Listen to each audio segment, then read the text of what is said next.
નમસ્કાર મિત્રો, સોના તેમજ ચાંદીની બજારમાં આજે સવારે બોલી ગયો કડાકો। જી હા મિત્રો, વાત કરીએ સોનાના ભાવની તો આજે સવારે બજાર ખુલતાની સાથે સોના તેમજ ચાંદીના ભાવમાં ઘટાડો જોવા મળી રહ્યો છે। તો આજે શું રહ્યા સોના તેમજ ચાંદીના ભાવ, જેની સંપૂર્ણ માહિતી આપણે આજના વિડીયોની અંદર મેળવવાના છીએ। જેની સાથે વાત કરીએ તો મિત્રો, સોનું જે છે એ હવે ક્યારે સસ્તું થશે, જેની સંપૂર્ણ માહિતી મેળવીએ તેની પહેલા આપણી ચેનલમાં તમે નવા હોય તો જરૂરથી આપણી આ ચેનલને સબસ્ક્રાઇબ કરી વિડીયોને લાઈક કરવાનું ભૂલશો નહીં મિત્રો।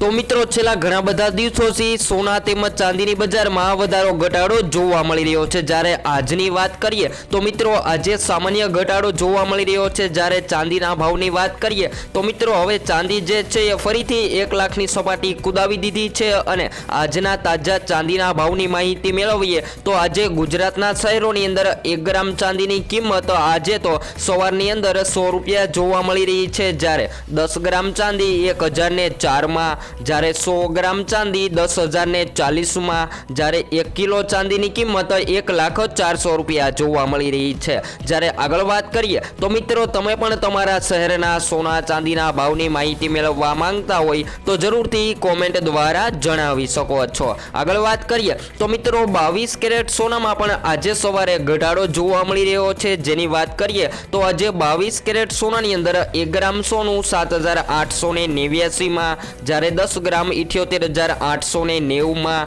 જ્યારે 100 ગ્રામ સોનું 7,88,900માં જોવા મળી રહ્યું છે। તો મિત્રો, 22 કેરેટ સોનામાં તો ઘટાડો જોવા મળી રહ્યો છે, પરંતુ 24 કેરેટ સોનું જે છે એ આજે શું ભાવે વેચાઈ રહ્યું છે જેની પણ માહિતી મેળવી લઈએ। તો મિત્રો, 24 કેરેટ સોનાની અંદર આજે 1 ગ્રામ સોનાની કિંમત 8,606 રૂપિયા, જ્યારે 10 ગ્રામ સોનું 86,060માં, જ્યારે 100 ગ્રામ 8,60,600માં જોવા મળી રહ્યું છે। તો મિત્રો, હવે તો એમ કહી શકાય કે 1 તોલા સોનાની કિંમત જે છે એ 85,000ને પાર થતી જોવા મળી રહી છે। અને સોનું જે છે એ ધીમી ગતિએ ઓલ ટાઈમ હાઈ સપાટીએ ટ્રેડ કરતું જોવા મળી રહ્યું છે। તો સોનું જે છે એ હજુ પણ આવનારા દિવસોની અંદર મળતી માહિતી અનુસાર વધારામાં જઈ શકે છે। જો તમે પણ સસ્તા સોનાની રાહ જોઈ રહ્યા છો તો હાલ અત્યારે જ સોના તેમજ ચાંદીની ખરીદી કરી લેવી જોઈએ। તો હવે પછી નેક્સ્ટ સ્ટુડિયો ન્યૂ અપડેટ।